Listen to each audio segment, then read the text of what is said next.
This channel does not promote any violent, harmful, or illegal activities. All content provided by this channel is meant for an educational purpose only.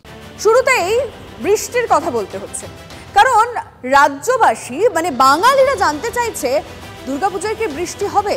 আপনাদের জানিয়ে রাখি, পুজোর আগে রাজ্য জুড়ে বৃষ্টির কি দাপট সেটা তো আপনাদেরকে জানাবোই। ঘূর্ণাবর্ত আর অক্ষরেখার প্রভাবের জেরে জল থই থই আশ্বিনের বাংলা। গতকাল থেকেই অবিরাম বৃষ্টি হয়ে চলেছে। ঘ্যান ঘ্যানে বৃষ্টিতে নাজেহাল মানুষ। কবে থামবে বৃষ্টি? কবে চেনা ছন্দে দেখা যাবে আশ্বিনের আকাশ? আসুন আমার সঙ্গে বিগ ওয়ালে নজর রাখি, তাহলে এই সব প্রশ্নের উত্তর আপনারা পেয়ে যাবেন। বিগ ওয়ালের প্রথম তথ্য, আজকে দিনভর দক্ষিণবঙ্গের সব জেলাতেই ভারী বৃষ্টি আমরা দেখলাম। আর কি তথ্য রয়েছে? কলকাতা ও ২ পরগনায় কমলা সতর্কতা জারি। বৃষ্টি বাঁধের জলে পুজোর আগে আবারও প্লাবনের আশঙ্কা, এটা যথেষ্ট চিন্তার খবর এই মুহূর্তে দাঁড়িয়ে। উত্তরবঙ্গের ৪ জেলায় রেড অ্যালার্ট, লাল সতর্কতা জারি করা হয়েছে। অর্থাৎ বুঝতে পারছেন, পুজোর আগে পরিস্থিতি যথেষ্ট চিন্তার। মানে আপাতত নাছড় বৃষ্টি কিন্তু পিছু ছাড়ছে না আমাদের, উল্টে দুর্গাপুজো নিয়ে আশঙ্কার খবর শোনালো আবহাওয়া দফতর। টানা বৃষ্টির মধ্যেই নতুন করে দুঃসংবাদ। পুজোর আগে তো বটেই, এমনকি পুজোতেও বৃষ্টির পূর্বাভাস। পুজোয় গোটা বাংলাতেই স্বাভাবিকের চেয়ে বেশি বৃষ্টির ইঙ্গিত দিয়েছে আবহাওয়া দফতর। এই সপ্তাহটাতে মানে ৩ তারিখ পর্যন্ত যে সপ্তাহ, তাতে কিন্তু দক্ষিণবঙ্গ এবং উত্তরবঙ্গ দুই বঙ্গেতেই কিন্তু বৃষ্টিপাত আপনার স্বাভাবিকের থেকে বেশি হওয়ার সম্ভাবনা। এবং ৪ তারিখ থেকে ১০ তারিখ পর্যন্ত যে উইক, ওই উইকও কিন্তু দুই বঙ্গে বৃষ্টিপাত স্বাভাবিকের থেকে বেশি হওয়ার সম্ভাবনা। অর্থাৎ আমরা যেটা কি বুঝলাম, দুর্গাপুজোর যে সপ্তাহটিতে, ওই সপ্তাহটিতে পশ্চিমবঙ্গের সব জেলাতেই স্বাভাবিকের থেকে বেশি বৃষ্টিপাত হওয়ার সম্ভাবনা আছে। তারপরের যে উইক, সেটা ১১ তারিখ থেকে ১৭ তারিখ, ওই উইকেও কিন্তু পশ্চিমবঙ্গের সবকটি জেলাতে স্বাভাবিকের থেকে বেশি বৃষ্টিপাত হওয়ার সম্ভাবনা আছে। আর এই পূর্বাভাসে আরো চিন্তা বাড়িয়েছে ঘাটাল, আরামবাগ, খানাকুলের মতো বানভাসী এলাকার। দেখুন কি অবস্থা।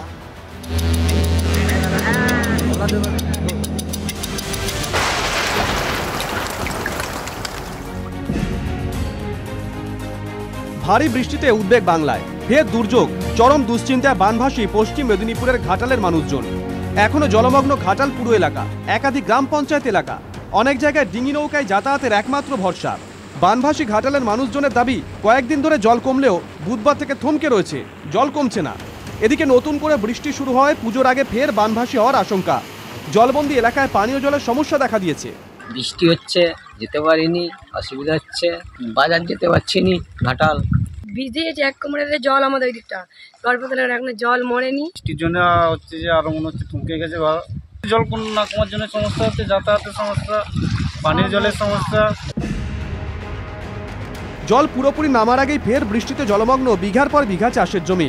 মাথায় হাত হুগলির আরামবাগ, ধনিয়াখালী, তারকেশ্বর, জাঙ্গিপাড়া, দামোদর নদের বাঁধ সংলগ্ন কৃষকদের। এইসব এলাকায় ডিবিসি ছাড়া জলে দিন কয়েক আগে জলমগ্ন হয়ে পড়ে হাজার হাজার বিঘা চাষের জমি। নষ্ট হয়ে গেছে শাকসবজি, ব্যাপক আর্থিক ক্ষতির মুখে পড়ে কৃষকরা। পলি পড়ে নষ্ট হয়ে গেছে জমির উর্বরতা। দামোদরের জল পুরোপুরি নামার আগেই ফের বৃষ্টি শুরু হয়েছে। এক নাগারে বৃষ্টিতে আবার জল বাড়তে পারে জমিতে। এরকম চলতে থাকলে কিভাবে চাষবাস করবেন বুঝে উঠতে পারছেন না ক্ষতিগ্রস্ত কৃষকরা। মাঠে যে অবস্থা দাঁড়িয়েছে, যে এখনো মাঠ থেকে জল বেরোয়নি, মানে শেষ হয় না। ধান তো সমস্ত নষ্ট হয়ে গেছে, সমস্ত সবজি নষ্ট হয়ে গেছে, পুরো সার শেষ হয়ে গেছে। আমাদের ওই দূরের দিকে দেখুন, ওই যে কপি যে জমি তলা করেছিলাম, সেগুলো সমস্ত সব ডুবে নষ্ট হয়ে গেছে। এর পরে সিচুয়েশনে যে আমরা ধানের পর যে আলু বসাবো, সে ক্ষমতা আমাদের আর নেই। কাঁসাই নদীবাঁধ ভেঙে প্লাবিত পূর্ব মেদিনীপুরের পাঁশকুড়া। সপ্তাহ কেটে গেছে, একাধিক এলাকা এখনো জলমগ্ন। প্লাবনের জলে নষ্ট হয়ে গেছে সরকারি রেশন সামগ্রী। বেশ কয়েকটি রেশন দোকান জলের তলায়। কুইন্টালের পর কুইন্টাল চাল পচে যাচ্ছে। এই পরিস্থিতির জন্য আদৌ প্রস্তুত ছিল না জেলা প্রশাসন। গ্রাহকদের কিভাবে রেশন দেবেন, খাদ্য সুরক্ষা দপ্তরকে লিখিত জানিয়েছেন ডিলাররা।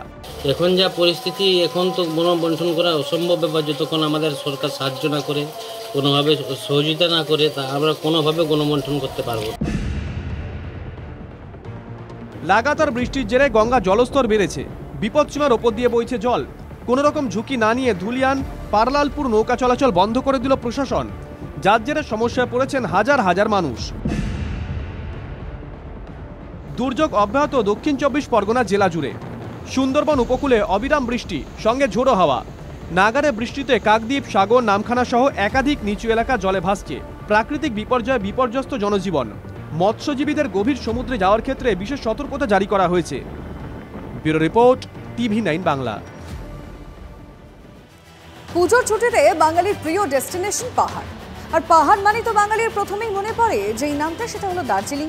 কিন্তু টানা বৃষ্টি ধসে এ কি অবস্থা সইল শহরে? পুজোর ভ্রমণ চৌপাট হবে না তো? পুজো মানে লম্বা ছুটি। ছুটি পেলেই ভ্রমণপ্রিয় বাঙালি ব্যাগ কাঁধে বেরিয়ে পড়েন দূর পাহাড়ে। আর পাহাড় মানেই তো বাঙালির পছন্দের জায়গা দার্জিলিং, কালিম্পং, কার্শিয়াং, সিকিম।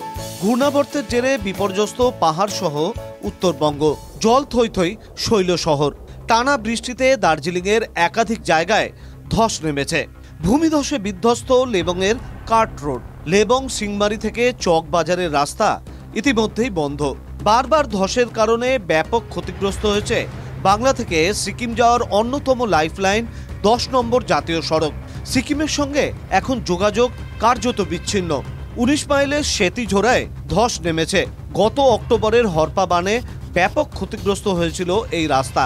জুন জুলাইয়ে সিকিমে ভারী বৃষ্টির জেরে তিস্তা ফুলে ফেপে উঠে জাতীয় সড়কের ক্ষতি করেছে। জুন মাসের বেশিরভাগ দিনে ধসের জেরে সড়ক বন্ধ ছিল। সেই সময় বৃষ্টিতে ক্ষতি হয়েছিল 10 নম্বর জাতীয় সড়কের। পরবর্তী সময় কিছু জায়গা মেরামতি করা হয়, কিন্তু এবারের টানা বৃষ্টিতে ফের ভূমিধসে ক্ষতি হচ্ছে জাতীয় সড়কের, যার ফলে ওই সড়ক ধরে সিকিম ও কালিম্পং যেতে বিপাকে পড়তে পারেন পর্যটকেরা। এদিকে উত্তরবঙ্গের 4 জেলায় লাল সতর্কতা জারি।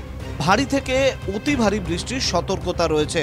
পাহাড় ডুয়ার্সের পরিস্থিতি আরও ঘোরালো হওয়ার আশঙ্কা। পাহাড়ে আরও ধস নামতে পারে, জলস্তর বাড়তে পারে পাহাড়ি নদীগুলিতে। পরিস্থিতি দেখে কপালে চিন্তার ভাঁজ পর্যটন ব্যবসার সঙ্গে যুক্ত অগণিত মানুষের। Bureau report, TV9 Bangla.